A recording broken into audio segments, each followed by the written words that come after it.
Hello, everyone. It's back to Economics Matters, the podcast. I'm Larry Kotlikoff. I'm delighted to have David K. Johnston back with us again.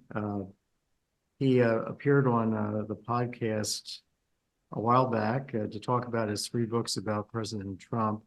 Let me just remind everybody about those books. He's written a book called The Big T back in 2021. Before that, in 2018, he wrote a book called It's Even Worse Than You Think, What the Trump Administration is Doing to America. And then 2017, The Making of Donald Trump. 2016, before the election. Oh, before the election, okay. So David is America's, I would say, top muckraker journalist. Muckraker is a kind of a hallowed name in journalism because it's somebody who puts themselves at some risk to really try and get at the truth. And David has done that immensely well. He's been honored with the Pulitzer Prize, which is the top prize for writing and journalism. If you look at Amazon's description of David, it says he's a Pulitzer Prize winning reporter for the New York Times. This was, I guess, at the time when you were working for the Times. He's hunted down a killer the police failed to catch, exposed abuses in the Los Angeles Police Department, caused 2 television stations to lose their licenses over news manipulations, and revealed Donald Trump's true net worth.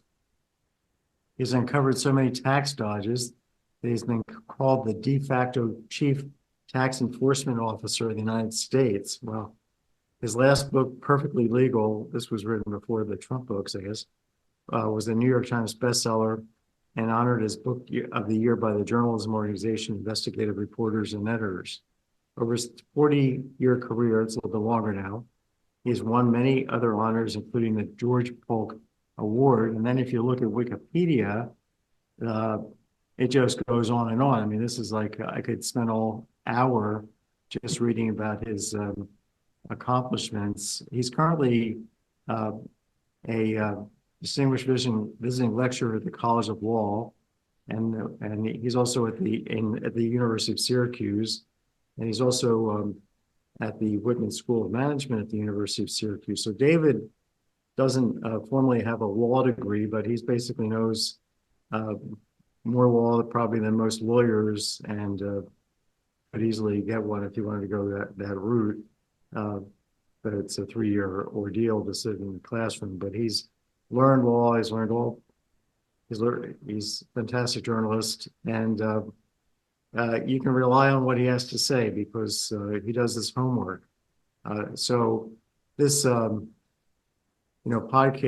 is going to be a little more political than the other ones. So if you love Trump, if you think he's your ideal, you may not want to hear this podcast. You may just want to turn it off right now because it may upset you to hear what David has to say. But David's not out to get Trump. He's out to get to the truth.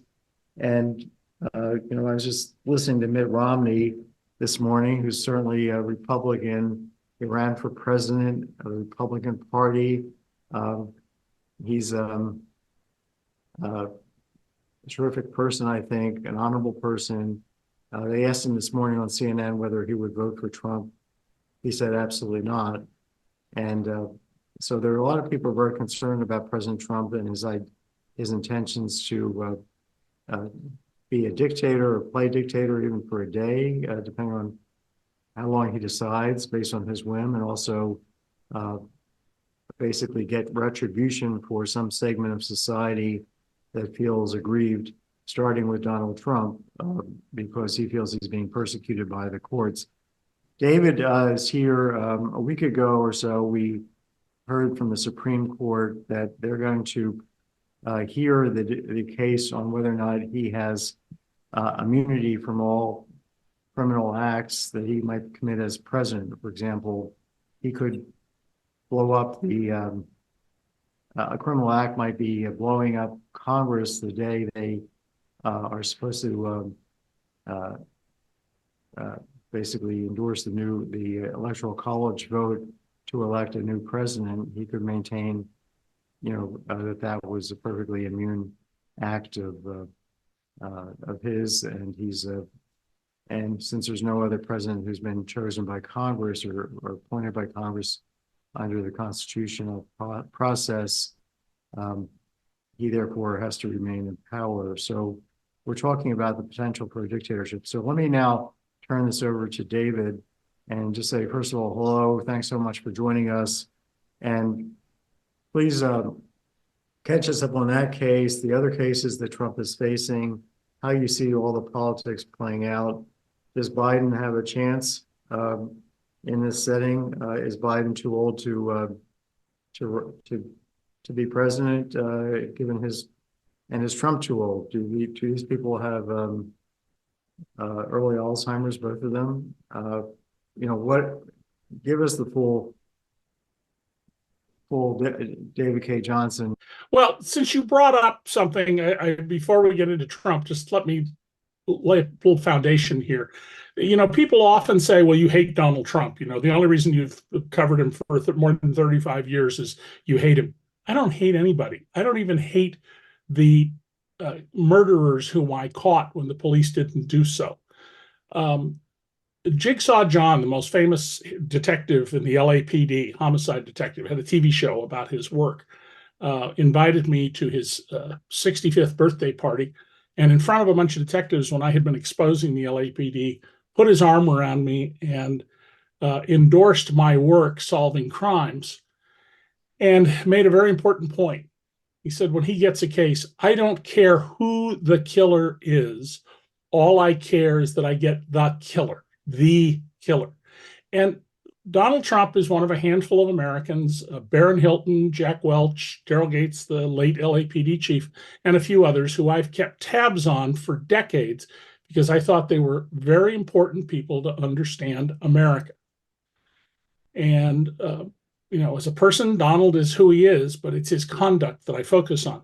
So to get back to your fundamental question about Donald's legal woes, the United States Supreme Court has taken up Donald Trump's challenge to his prosecution for trying to overthrow the government on January 6th of 2021. Now, way back in December, after the trial court in that case, federal judge, said that you don't have a get out of jail free card as an ex-president, you're Citizen Trump, not President Trump. Jack Smith, the special prosecutor, asked the Supreme Court to just take the case immediately because they would probably end up taking it anyway. Instead, the court had proceedings held before the Court of Appeals in Washington. And a 3-judge panel of judges appointed not by Biden held in a very well-written and well-reasoned opinion that, of course, Donald Trump doesn't have immunity from criminal acts while he's president. And you may recall during the oral argument, one of the judges said, in effect, well, could the president order SEAL Team 6, the people who took out Osama bin Laden, could he order SEAL Team 6 to kill his opponent and be free from any criminal prosecution? And the lawyer tried to waffle and play games with it, but the clear answer was yes. They were arguing Trump could do that. Well, I don't understand as a matter of law why that wasn't the end of it. Presidents are not kings. And if you said that a president has no criminal liability for anything he does in office, Joe Biden could order the assassination of Donald Trump tomorrow. Or as you said, Trump could order blowing up the Capitol to avoid something. This is an absurd notion. But here's the shocking thing the Supreme Court did. They could have taken this case up December 11th and been done with it by early January. Instead, they set a schedule for filing briefs with the court and an oral argument April 22nd, a 54-day delay. If you add the earlier time period, now we're talking more than 80 days. This is nonsense. And of course, there's no requirement that the court act speedily. They could then sit on this case. They could send it back to the trial court for further proceedings, which would further delay the trial.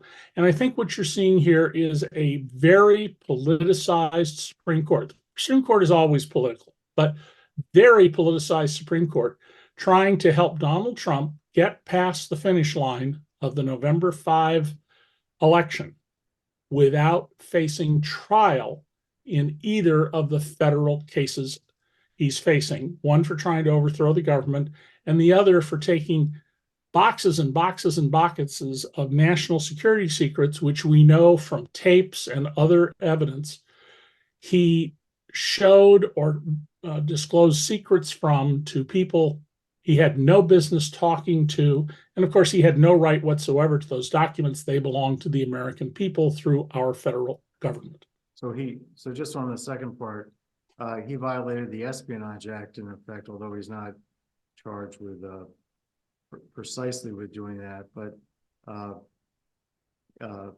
isn't there also some big folder of top secret documents that has not been discovered, or do I have that wrong? No. There's still documents that have not been recovered. Recently, Jack Smith's office put into the public record that Donald Trump has a secret room behind the TV set in his bedroom at Mar-a-Lago, and that locks were changed. In fact, there's testimony that at one point, Trump had his lawyer looking at documents in the basement while he had a locksmith upstairs changing the locks so that the lawyer, whose job was to diligently search for documents, wouldn't be aware of these. And way back in August of 2022, so it's more than a year and a half ago, I wrote a piece at DC Report. That's the nonprofit, no advertising, public service journalism site that I co-founded. I don't run it anymore, but former New York Times, Wall Street Journal, LA Times reporters write for. And I wrote back then that Donald has been trying to monetize these secrets. Donald doesn't know anything about intelligence, nuclear weapons, et cetera, despite claiming to be, of course, the world's greatest expert on this. But he knows value. And we know that he told an Australian businessman with whom he had been discussing business matters, one of our most closely guarded secrets, which is how close can Russian and other submarines get to our submarines before we're detected. You and I and everyone listening to this, we have invested billions and billions of dollars in just figuring out how to make screws on nuclear submarines that don't cavitate, don't create air bubbles, so they can be super silent. And he just gave this away. That is a traitorous act of the first order. And clearly he did so for commercial reasons. We know that he talked about documents to a ghostwriter. There's a tape recording of this, and they joke about it. And there have been some other incidents. So if you think that these were just anomalies, Jack Smith's filings hint very strongly that there are much worse examples of Donald Trump disclosing our most closely guarded national security secrets. And based on my knowing the man for almost 36 years, that's absolutely consistent with who he is. There is no muffler on his brain that says, oh, don't do that. National security may not discuss. It's just not who he is. And you think this is all self-serving? I mean, another perspective would be that he's actually in pay to, not just enthrall, but in pay to Putin, and that his recent decision to tell Speaker Johnson, Mike Johnson, the Speaker of the House, to block bringing up a vote on adding, providing additional aid to Ukraine, is just part and parcel of paying homage or doing exactly Putin's bidding. Do we have a real live Russian agent in Donald Trump? Is this the worst traitor in American history? Does he go far beyond Benedict Arnold? I think he does indeed go far beyond Benedict Arnold, but I think, Larry, it's a little complicated to understand this.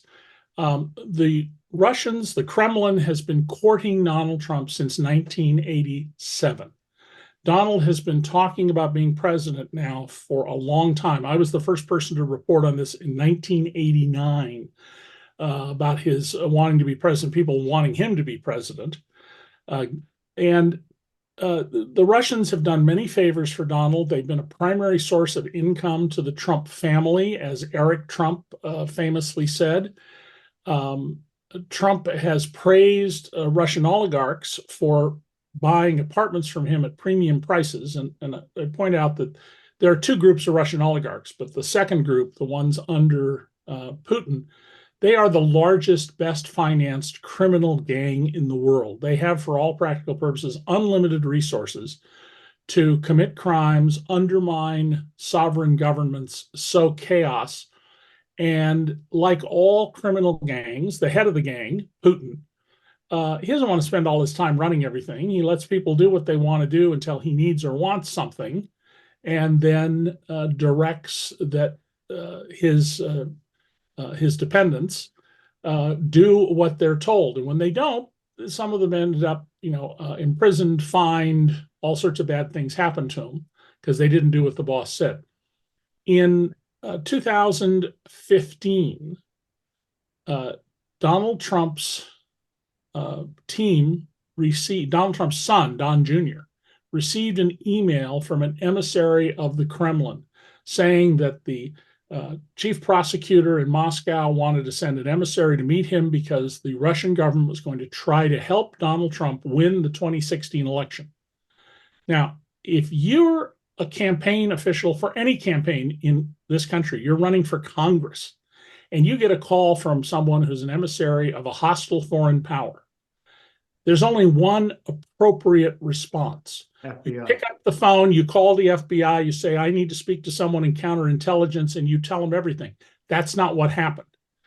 A woman lawyer we've learned more and more over time about how tightly connected she is to Putin, came along with an entourage to Trump Tower. They met with Don Jr., Paul Manafort, long time on the payroll of agents of the old Soviet regime, tens of millions of dollars, and a convicted felon. Trump's son-in-law, Jared Kushner, took a meeting with these Kremlin emissaries, and then for the next 13 months, 12 months, lied and denied about it. Somehow the New York Times got copies of the emails, whereupon Don Jr. said, oh, yeah, well, that happened, but it's of no significance. They wanted to talk about adoptions of babies by Americans from Russia. Complete nonsense. This was a horrible traitorous act. I am shocked the American public didn't immediately recognize that Donald's has no boundaries. Whether it's believing that he has a right to grab women and force himself on them, to take your money, to ply children as young as 12 with liquor, limousines, and free hotel rooms because they have money to gamble, or to be in business up to his eyeballs with one of the biggest international cocaine traffickers for whom he did extraordinary favors that make sense only if they were in the cocaine trafficking business together. Donald has no boundaries. So it wouldn't occur to him as it would to you or I if not to say something.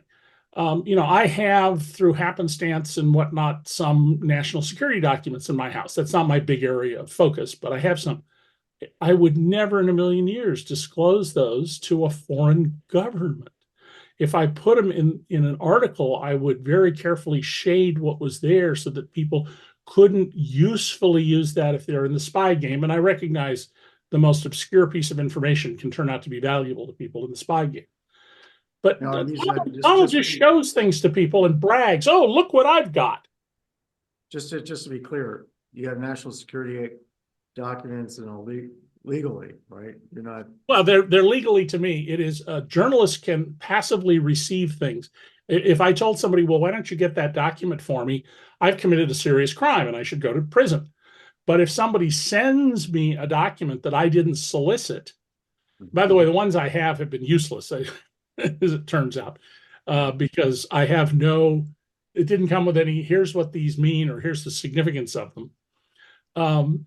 But there is nothing that prevents, the Supreme Court says, journalists from passively receiving information the person who would be at risk is the person who sends that information. By the way, I think everybody should know that our election law says very clearly that foreigners cannot donate to a campaign, political. Oh, more than that, Larry, it says that a foreigner cannot provide anything of value. And clearly, the Kremlin provided things of value to the campaign of Donald Trump in 2016. Russian organizations bought ads, very highly targeted ads on Facebook to certain voters. And just to give you an idea of how targeted those can be, I once asked, I'm a former president of my professional group, Investigative Reporters and Editors, and we had a Google person at our annual training conference explaining all the things you could do with Google. And afterwards, I went up to the gentleman and I said, let me ask you a question about your claim that you can slice and dice for ads.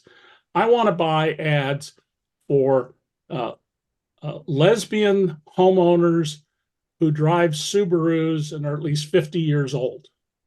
And he looked at me and said, easy. So you can really slice and dice ads. Right. So back to the Supreme Court deferment of this decision. So is it possible that when they have the hearing in April, the next day they will make a judgment, they'll issue a judgment? It's possible, but I don't think anybody who follows the Supreme Court expects that, including a number of people like Neil Katyal who practice in front of the Supreme Court. The court will take it under advisement. The court ends its session in late June. So if they're going to act, they would act as late June. And if they send it back for further proceedings, which is an incredibly common thing for the court to do, Donald now gets to go past November 5th. And here's what's shocking about this. I read lots of Supreme Court decisions. As you mentioned at the beginning, I'm not a lawyer, but I've been teaching law for years at Syracuse University and in the law school. And there is no basis for Trump's immunity claim. The decision by the 3 judges at the Court of Appeals and the trial court are so crystal clear. The Supreme Court probably shouldn't have even taken up the case. So what this tells you is there's some big fight going on among the 9 justices. And John Glover Roberts doesn't have 5 votes to put an end to this because he wrote an opinion when Trump tried to get out of a subpoena that was very tough. Started off pointing out that the president is not the king, that the courts are entitled to every man's testimony, and he couldn't get out of it even as president. And so it's in many ways shocking that this further delay, which is Donald Trump's #1 effort, delay past the election, so has now infected the Supreme Court. So there's 5 justices that you think are carrying water for Trump, that really are making decisions here just to get him reelected. That's your view. That's the most likely thing, but it also could be that Roberts, having assessed the positions of the judges, felt that having, for instance, a 5-4 ruling would be bad for the country. I remember when the Brown versus Board of Education case was before the U.S. Supreme Court, the Chief Justice died, so there was a rehearing under the new Chief Justice, Earl Warren, who had been a prosecutor and a Republican governor in California. And Warren worked very hard to make sure there was a unanimous decision bringing about an end to de jure or legal segregation in America. He felt even an 8-1 decision would split the country very badly. Roberts has a very deep sense of his place in history. He wants to be remembered as a great Chief Justice of the United States. And so there's something going on in the court. We don't know for sure, but something that Roberts feels that he can't simply get this dismissed, and that he's constrained. And you and I are going to be gone before when it comes out. That story will come out, but in all likelihood, we're going to be long gone before that story actually comes out. Well, okay. Now, what about his other criminal prosecutions? Do you see any? He's now asking for a trial on the documents case in August. What does that mean exactly? Is that just a bluff? He wants to start it and then stop it?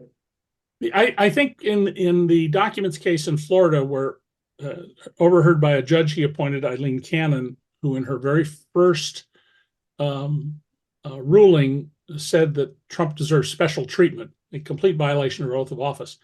I think he's trying to gum up the works there with that trial schedule. What I expect will happen is that on March 25th, trial will begin in New York in the Stormy Daniels payoff case.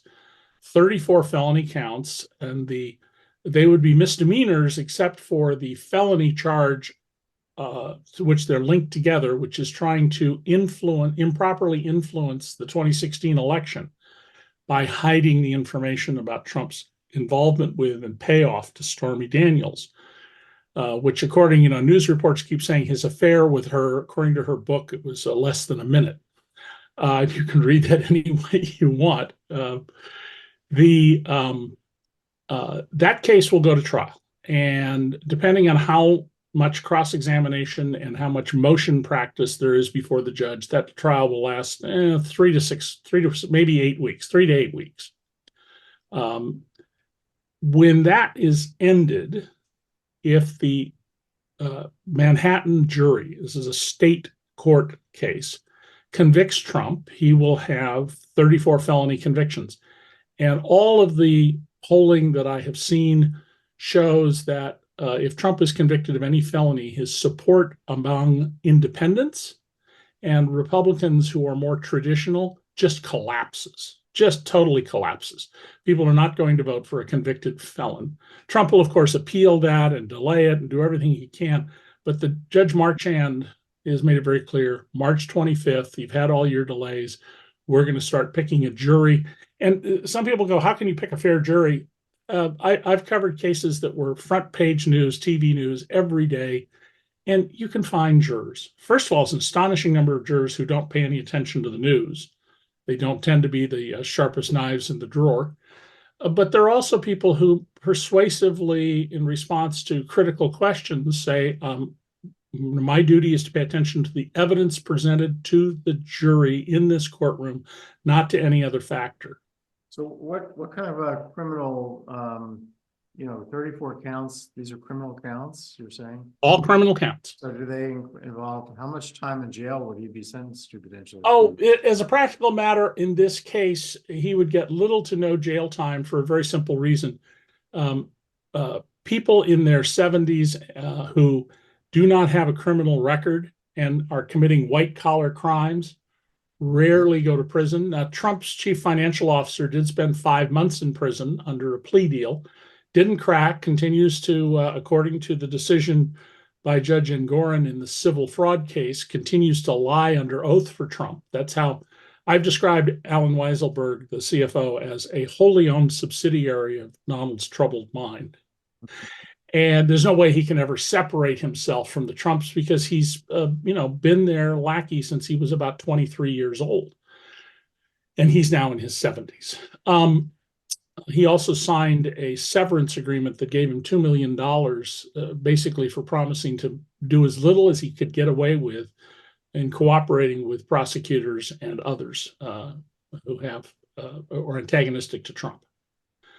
So we got that $2 million payoff from Trump.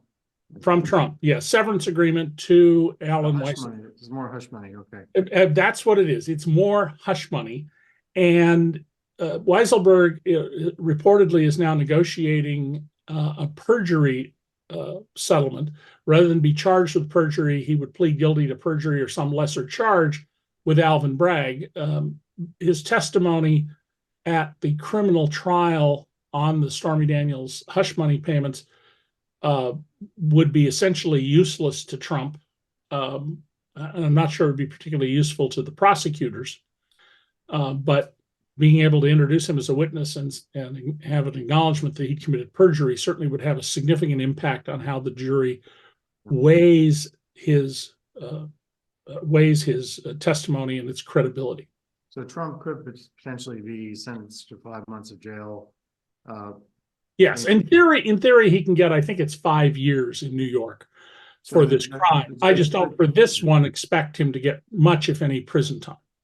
Okay, so if he's convicted and the judge gives him some prison time, maybe it's 6 weeks or whatever, that could make a difference to the perception. Let me go back to there's the Georgia case. Let's talk about that quickly, but then I want Okay. to come Okay. back to Ukraine because that's such an. Well, let me just one other thing about the case. If Trump is convicted of any felony and sentenced to prison, nothing in our Constitution prohibits a convicted felon serving time behind bars from being president of the United States. And when I first said that on MSNBC, I get all sorts of "you're crazy, you don't know what you're talking about." And within about 2 days, all sorts of lawyers, law professors, judges were saying, no, that's right. Nothing would prohibit that. Now, in the Georgia case, this is the other state case, and the two state cases, New York and Georgia, matter because a president can't pardon a state offense, only an offense against the United States, a federal offense. In the Georgia case, Donald Trump is part of an alleged 19-person conspiracy to change the results, the outcome of the 2020 Georgia presidential election. And at least two people have already pled guilty to this, two of the key people in it, Kenneth Chesborough, who was a White House lawyer, and Sidney Powell, the lawyer who, said, "Release the Kraken," and other bizarre things for a lawyer to say. The Trump side, through one of the defendants, has challenged whether Fani Willis, the elected DA of Fulton County, which overlays Atlanta, can prosecute the case, claiming she has a financial interest in it. There have been extensive hearings about this. It's quite clear from the hearings that she was the lover for a period of time of the special prosecutor she hired. On the other hand, there's been no evidence she stood to profit from this. He did the work for half the rate a Republican DA paid him in another county because apparently he's very good at what he's doing. And she says that she reimbursed him for the money he spent for things like plane tickets for them to go somewhere in a cruise. And she testified, and her father, a prominent lawyer, international lawyer, backed her up, that it was routine practice in the family to have large amounts of cash at home and to pay bills with cash. And by the way, this is a very common practice among Black families. Don't trust banks, don't deal with banks, hide cash in your home, pay your bills with cash. I think it was a shock to the lawyers representing one of Trump's co-defendants, all of whom were white, to hear this. They seemed befuddled and surprised. No surprise to me, or other people who aren't estranged from people whose race isn't the same as their own. Got it. So going back to, so do you expect that to get resolved quickly? Yes, I think we're just about at the end of hearings about this. There's nothing in either the allegations or the testimony that under the Georgia rules of professional conduct, what we used to call ethics, or Georgia law should prevent Fani Willis from proceeding with the case. If the judge rules otherwise, then that case will lie fallow for perhaps forever because of the way it would be transferred under the court's aegis to a state panel that has no deadline to decide whether to pursue the case or let it just die. And if it does proceed, when would that trial take place? Most likely, it will start in the summer, right about the time Trump would be nominated by the Republican Party, assuming he is nominated. The reason you've seen Nikki Haley stay in the race is for her, it's sort of like buying a lottery ticket when there's a $1 billion jackpot. If you buy a ticket, there's a tiny chance you might win. If you don't buy a ticket, there's no chance. And that's what she's doing. Just being ready in case there's a need to replace Trump to step forward. So that would happen in the convention if he were convicted. So if the Georgia case does proceed, you would expect it to be completed by? Oh, sometime in September or so. I see. It could be October. So right in the middle of the campaign, Donald Trump is very likely, because of his delay tactics, because he could have gone to trial a long time ago. He may well end up sitting in a courtroom in the daytime, because in any criminal proceeding in the United States, the accused must be in the courtroom for every single second of the proceedings. That case involves a lot of time in jail, right? Yes. In the Georgia case, Trump could well end up with, I believe it's 10 years behind bars. So he could get the nomination, then be sentenced to 10 years behind bars, and then we have the general election. That could happen, but it could also. Yes, although Trump would certainly appeal, and typically, unless you're a flight risk or you're a violent felon, somebody caught with a bloody knife running down the street after they stabbed 10 people, typically you remain free on bail pending the settlement of your appeals. Then you go to the joint. And by the way, let me, on one other point here, Larry, Donald keeps saying my First Amendment rights are being taken away because of the partial gag order in one case and the one being sought in the Stormy Daniels case in Manhattan. When you are a indicted person and you are out on bail, you are not a free person. You are only out on bail subject to the court's jurisdiction. And a judge would be perfectly in their rights to remand Donald Trump to custody if he continues statements that attack witnesses, attack prosecutors, attack court personnel. I mean, a whole slew of people, by now I would guess it's several dozen, are under 24-hour-a-day police protection because of all the threats on their lives by Trumpers. So I see. So he could be, in effect, put in jail, and the bail could be rescinded effectively. Let's go back to Ukraine. So you think that Trump is that the Russians have a lot on Trump, that they're keeping, that they're basically using that to direct his actions. I mean, to the point of potentially breaking up NATO over Ukraine. What's your general take on this? I don't want to. Well, look at this from the perspective of Vladimir Putin, who was a KGB agent under the old Soviet.